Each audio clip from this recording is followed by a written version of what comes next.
Thank you, John.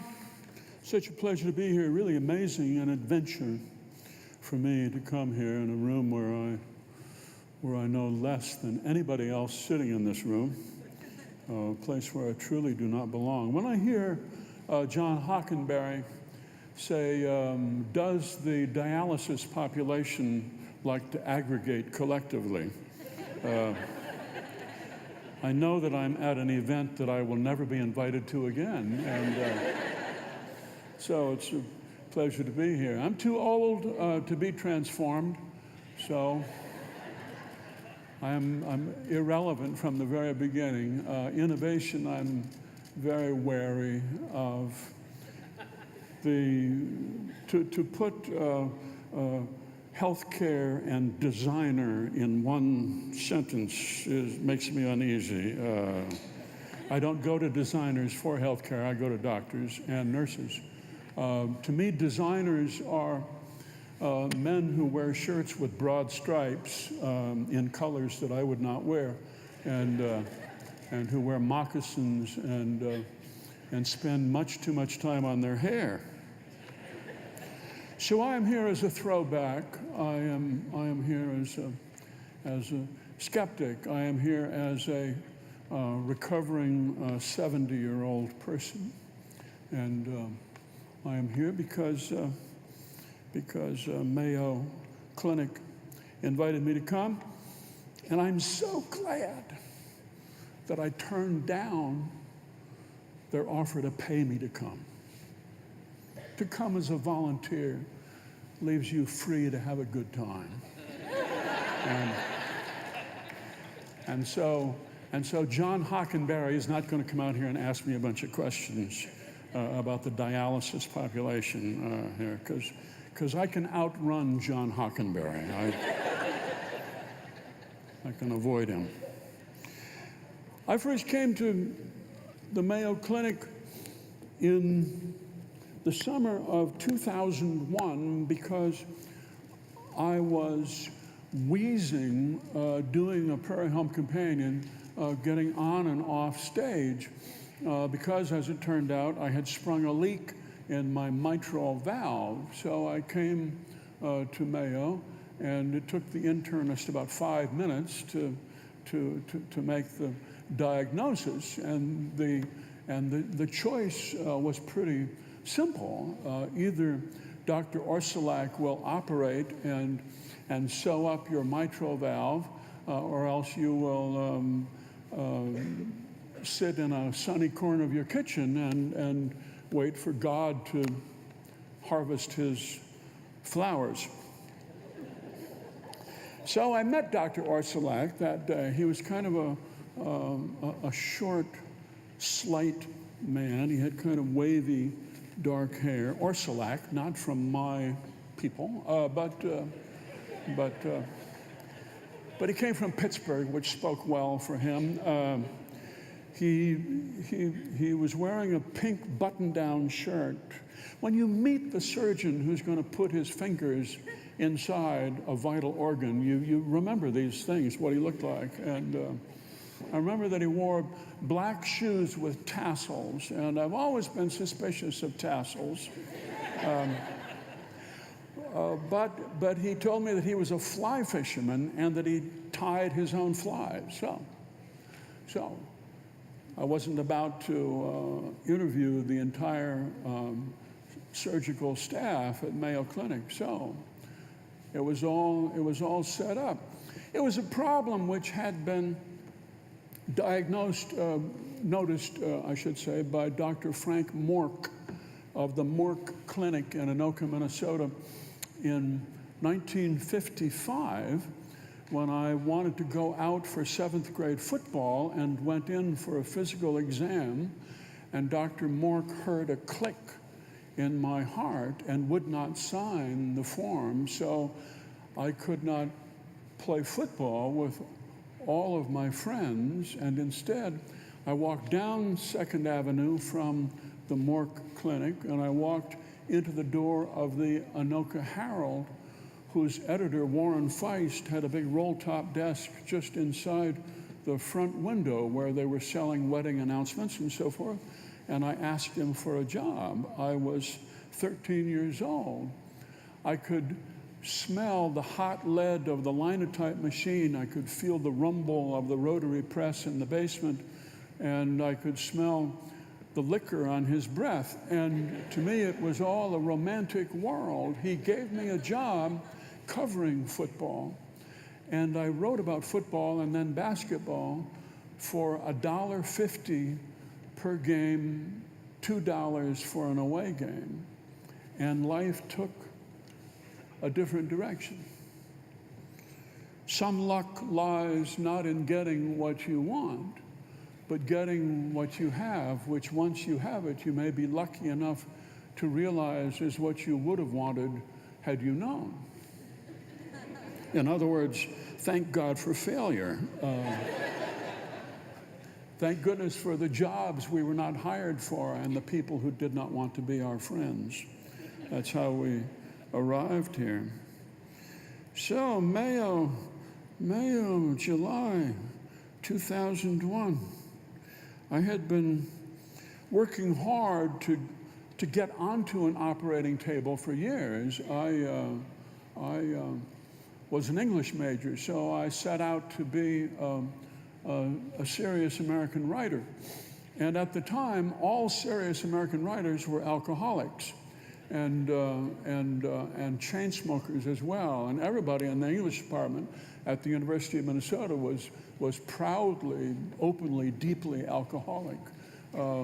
If you went to an English department party and you did not get drunk, you were thought to be possibly a Mormon, and it was embarrassing. My great hero, James Wright, had a hangover every morning in Falwell Hall, the classrooms filled with cigarette smoke, little tuna fish cans for ashtrays as he lectured about Dickens and so on. He died at the age of 57 of throat cancer.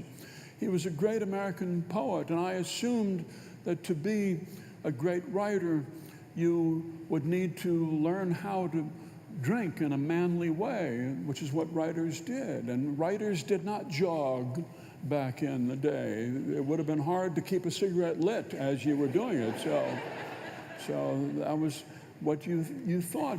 Writers were seriously screwed up, self-destructive people. And when you saw one give a reading who was blind drunk and his speech slurred as he was reading immortal lines that he had written, it occurred to you that his genius and his self-destructiveness were tied together, and it was as impossible for him to rid himself of one as to overcome the other. I got over this. I worked hard at it for 20 years, and then I decided I was not going to be a great American writer, and so I put all of that aside. But I came here to Mayo as somebody who had at one time been resolute about not taking care of himself. The operation turned out well, so far, but besides repairing the mitral valve, it also gave me an experience. It gave me a crucial experience, the kindness of extremely competent people. You are brought into the operating room, you are naked, you have been shaved in embarrassing ways, you are wrapped in a sheet, they lift you up off the gurney onto this glass and steel table in this dim, very chilly room, strange lights and masked people. It's out of a science fiction movie. You are laid down there, and they adjust you. And in this unreal world, to have another human being touch you with some feeling, just put a hand on your bare shoulder, means the world. To know that we are people. You're a person, I'm a person. You recognize that I am. And someone asks you, how are you doing? And means it. It means the world to you. the humanity, the kindness, the way in which things are done. And then you disappear into the fog, and then the fog breaks hours later, and you find yourself in a recovery room, and these angelic beings appear out of the mist, and they speak with Minnesota accents, and they remove this 12-inch drainage pipe from your mouth, and they tell you that you are alive, and you are grateful for that. And 11 years later, I still am. This is an amazing experience for an adult person to have, to experience enormous competence and kindness, all wrapped up in one piece. It's the thing I most love about the Mayo Clinic, is that it has international expertise and it has small-town manners in my own experience with the place.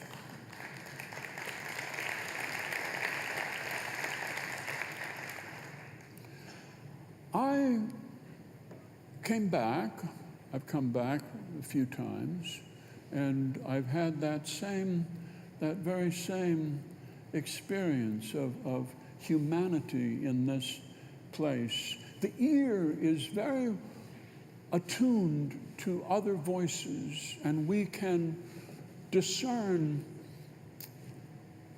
sincerity and humanity in the voices of other people. There's no doubt in my mind about this. We can hear it. We can discern going into the fast food restaurant. We can discern that voice of the clerk, and we know that that's company training, and that's not really her.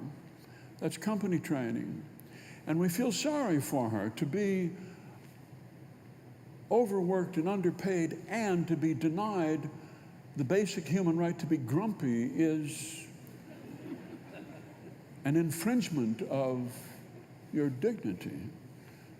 But when I came out of that operation and lay there, I was grateful. I was also grateful to be in Rochester, Minnesota, an hour and a half away from friends and loved ones who might have come to see me, so that I could lie in St. Mary's Hospital, and I could be among cheerful nurses, rather than see the pity or alarm in the eyes of my friends as they came through the door, and to have to feel their own fear of hospitals and their own fear of mortality. I never thought about mortality at Mayo. It never occurred to me. Maybe once, but not more than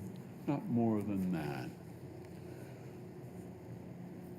I've been to other places. I've been for minor surgery at a clinic on the Upper East Side of Manhattan. Park Avenue surgeon, very highly recommended, a fine man, but here you are in this chop shop and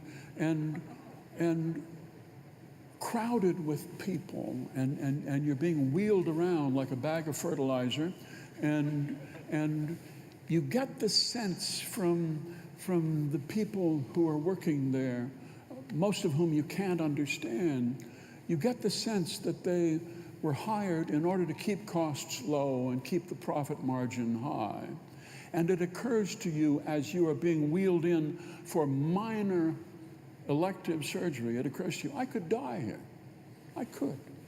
For my own vanity, I could die. It never occurred to me. Never occurred to me at Mayo. I took my daughter for a time to a large, successful pediatric practice in St. Paul, where you sit in an enormous waiting room that is packed with people, and your wait may be 15, 20, 30 minutes, maybe 45 minutes, and the apologies are not sincere, and you go in to see the doctor.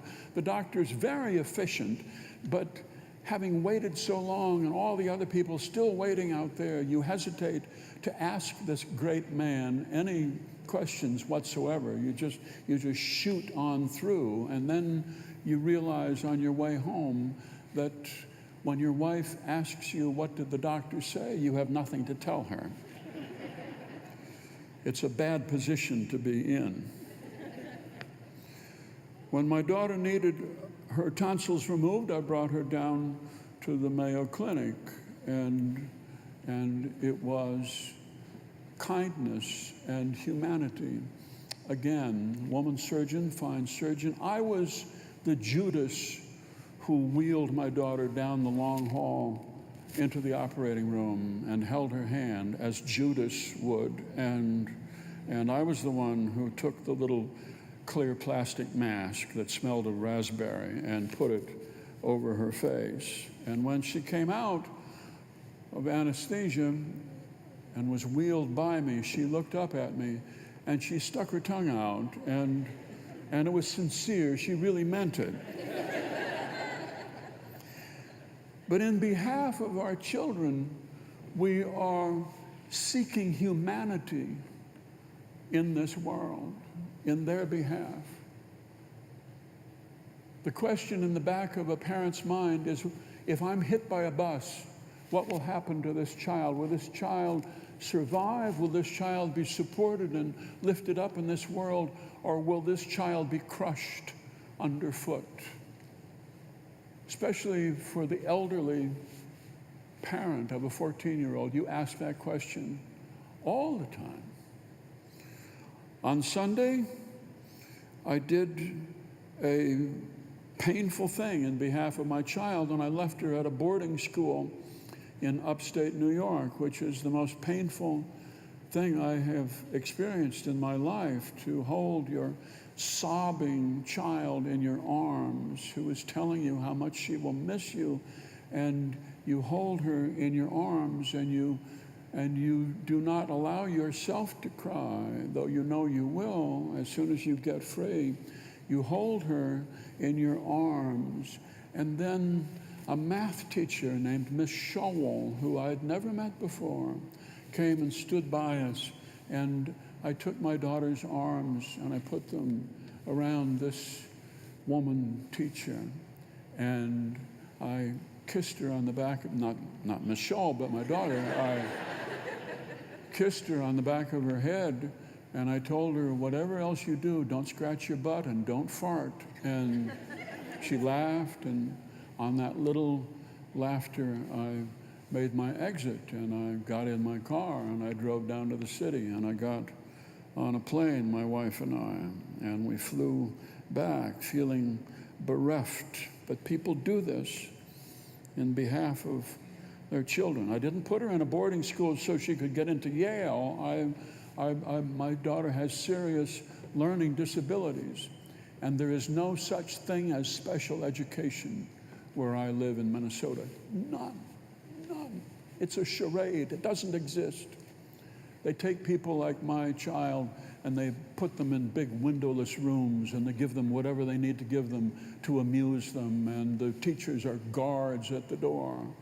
You would not do this to your child unless you had no alternative. I do so. I did this painful thing. I'll never get over it, but it's the right thing for her. She's recovering today. The father is still shaken.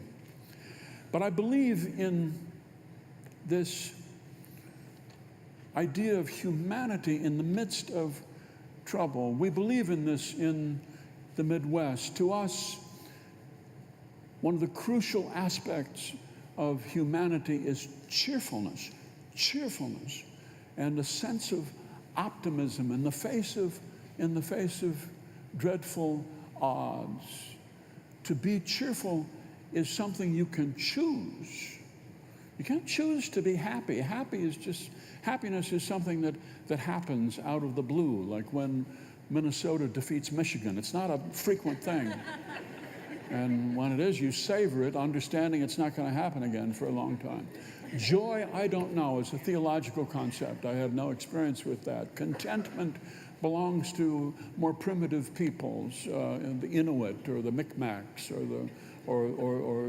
or Basque shepherds, but it's not for me and my people. But cheerfulness is the decision that you make to avoid narcissism, to avoid self-absorption, to think about other people, and to have a sense of humor. Courage in the face of dark odds. Humanity is what we need. In the midst of all of this marvelous technology, you go in for an MRI and you are entering a world of science fiction. You go into this sound-locked room, this barricaded room, and they lay you on a platform, on a rail, which is about the size of a coffin, and they hand you this little button you can press in an emergency. You vow you will not press it, you will not press it. And they give you little things to put in your ears and a little blindfold if you choose. You do choose. If you are ever, absolutely choose the blindfold.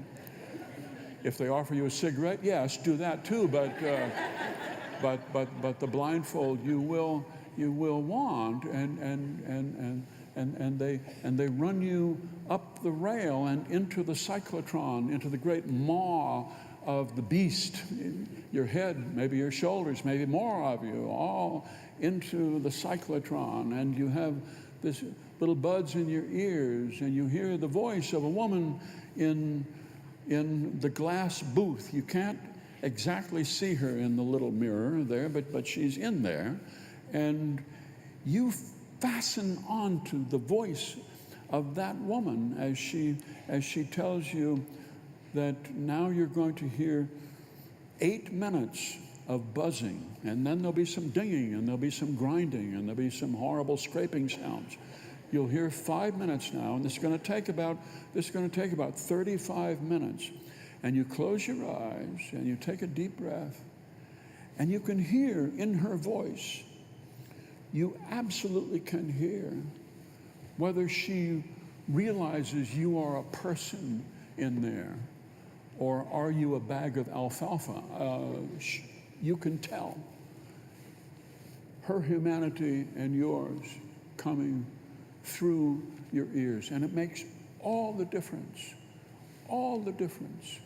in the world. You lie there, and if you've not experienced the panic of claustrophobia before, here's your opportunity. You are dependent absolutely on her. You're not going to press the button. You're going to listen to her voice. You're not going to try to keep time. It's dreadful. Panic is coming to the surface. You keep it down. You are not the first person to have gone through this. You tell yourself that. You're not this is not about you. Be cheerful. She's doing you a favor. Cheerfulness. My people were cheerful people. They were children of the Great Depression. They sat around oilcloth covered tables and they told stories to each other, and they did not appreciate complainers. The stories were supposed to be upbeat, and they were supposed to be about the future. We've all failed. Don't go back over it. Don't relive it. Don't talk about betrayals and your terrible losses, and so don't relive the dark parts of your life. Look forward. Help the others. Support the others. They all got old. They all experienced backaches, and they had delicate stomachs, and they walked very carefully upstairs, and they held onto railings, and they felt shortness of breath and all sorts of symptoms, but they did not share these with each other. They were cheerful. This is carried on by our fellow humans in the healthcare system.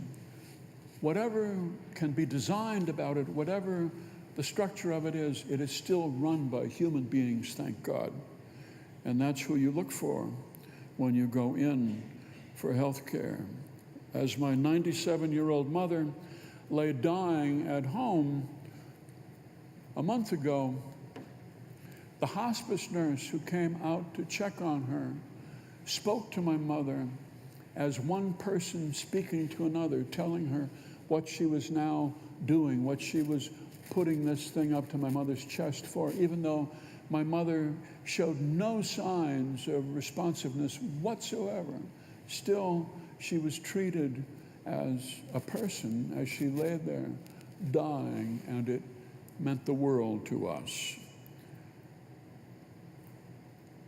When I came down to Mayo for my prostate biopsy, what those two men did for me, aside from telling me that I don't have prostate cancer, thank you, what they did for me was to show me something I'll never forget.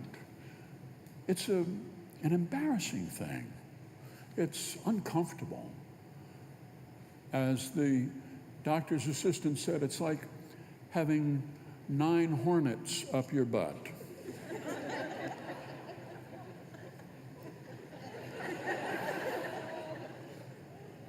But they went at it like a vaudeville team, like an old comedy team. The Russian urologist and his assistant. And the jokes were almost funny. And the conversation and the byplay, and now we've got 4 more to go, and now we've got 3 more, and now 2 and 1, and now you're done. And when you were done, you shook hands with them, and you said thank you, and you meant it. You meant this. Aside from its medical value, this was such an experience of civility, competence, great competence, put at your service, you, by people who recognized your humanity preserved even under these awkward circumstances, the delicacy of people who do colonoscopies, the matter-of-factness of the man who gives you your urine flow test. These are precious things, and they are valued by us. We come from cheerful people, stoical people. We know that on this anniversary of that day back in 2001. I was in New York. Disaster strikes, and we are stunned. And then we get up and we go to work. It happens over and over again. People feel a need to be angry, and now for the next 6 weeks, we'll hear a lot of anger, but in the end, it's not crucial. It's not crucial. It'll pass. It's all about less important things. It'll pass. Real anger is when men on horseback ride into town and machine gun people, and that doesn't happen much in this part of the world anymore. It used to, but it doesn't anymore. So we're lucky. We have reason to be cheerful. And for that reason, I've decided that when it comes time for me to die, I am going to come back to Rochester and have Mayo put me someplace. And there will be cheerful women there. There will be large, cheerful women. And they will walk into the room, and they will say, well, it looks like it's going to clear up after all. And then something else will happen. All right, I have not solved the problems of the dialysis population in the aggregate or individually. But thank you so much for inviting me. Thank you.